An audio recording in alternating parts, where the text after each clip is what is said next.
स्वामी आजोबा, एक विचारू का? विचार. तुम्ही जसा सुंदरीचा सुंदर केलात तसा माझाही मुलगा कराल का? म्हणजे बाबा खुश होतील आणि त्यांचा आमच्यावरचा रागही जाईल.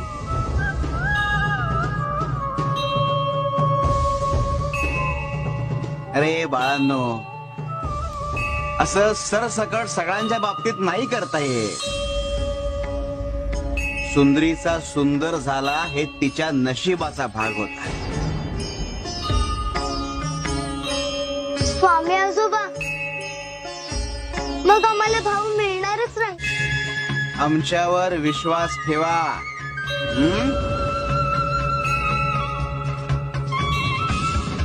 आमचं लक्ष आहे सगळीकडे.